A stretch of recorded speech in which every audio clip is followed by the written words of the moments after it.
Hello there guys, this is Game Rail Productions again, and welcome back to another episode of Train Terms Talk Show. But for those of you that don't know, like over a year ago, I did an episode on the GE Evolution series and it turned out so bad. And now I just want to redo it. I'm going to completely start over on editing and remaster everything on episode 1. So I'm going to delete the old one and upload this new remastered one. And it's going to be way better this time, guys. And plus, I got some things wrong on there, and I completely even forgot about one locomotive that belonged in the Evolution series. So, anyway, without further ado, let's get this started. And here, as you can see, this is what one of the GE Evolution series locomotives look like, right here. These are all owned by the Big Four. The Evolution series locomotives is one of the most common types of locomotives out there on the American railways, and Canadian, because CN has them too. This locomotive right here is equipped with C-C, the C meaning the 3-axle, and then the dash separating them, and then the other C meaning 3 axles. Except for 2 types of locomotives. There are 2 other types of Evolution series locomotives that are equipped with A1A-A1A setup. The A meaning 1 powered axle, the 1 is 1 idler axle, and then the other A is 1 powered axle, and then the hyphen separating them. Yeah, and then you get the idea from there. If you have not learned about the AAR wheel arrangements yet, you can check them out on Train Terms Talk Show episode 17, the AAR wheel arrangements. I'll give you a shortcut and put the link in the description for you to watch if you would like to check that out before resuming this remastered episode of the GE Evolution series. But anyway, let's get to it. So, the GE Evolution series, this right here was the successor of the GE-9 series.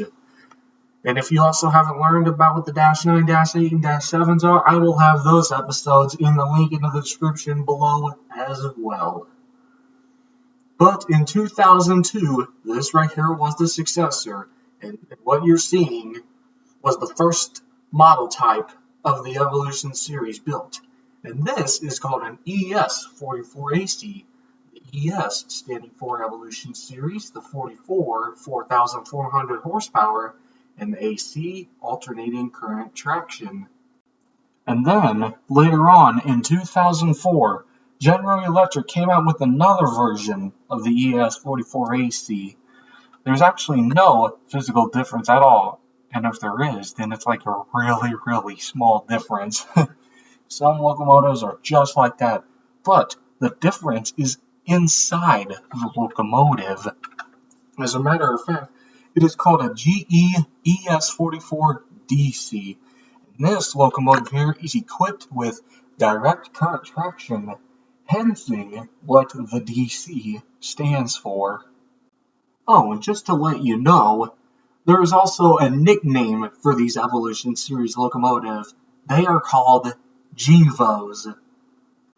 Then, later on in 2009, General Electric produced another locomotive that was part of the Evolution series.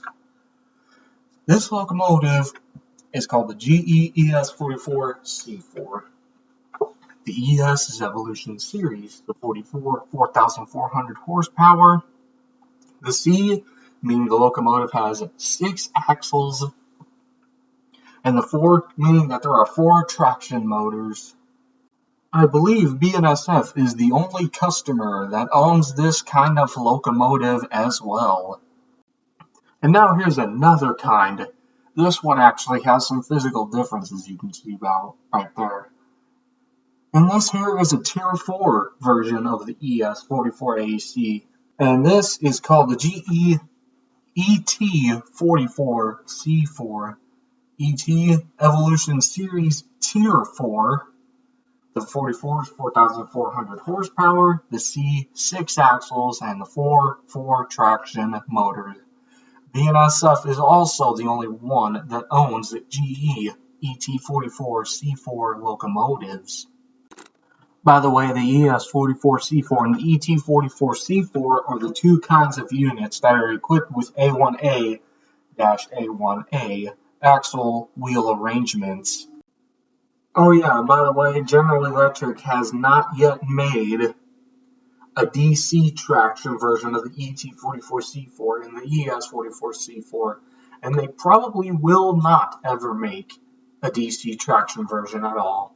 I mean, who knows? They could, but more than likely they won't. And then right here is the latest kind of locomotive that has been produced into the Evolution series. It is also a Tier 4 locomotive, as you can see. We will eventually do a Train Terms Talk Show episode on the tier types. There's Tier 2, Tier 3, and Tier 4 as of right now, and we'll discuss each of those in the future. I will also be discussing railroad classes as well, and there are only 3 types. So those 2 episodes probably won't be very long. But anyway, this is just called the ET44AC. And you already know what that all means. And now, here is our final Evolution series unit. This, I believe, is also one of the latest, but I think it was built in the same year as the ET44AC itself. It looks exactly the same, but it is different, trust me.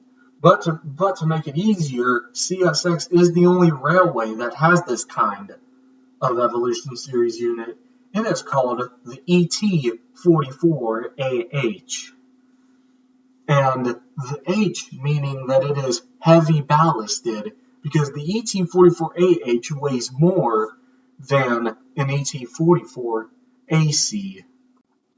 Now then, I will say CSX and UP classify their GEVOs differently. What I mean by that is that they have different names, and I'll tell you what they stand for as well. Like, for example, this is a regular ES44AC, or is what CSX likes to call an ES44AH, but it does not mean heavily ballasted this time.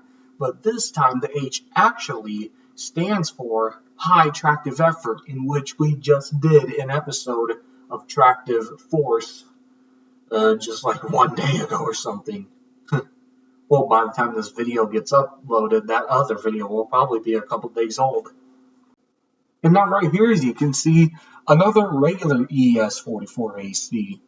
Oh, just to let you know, UP classifies this in 2 ways.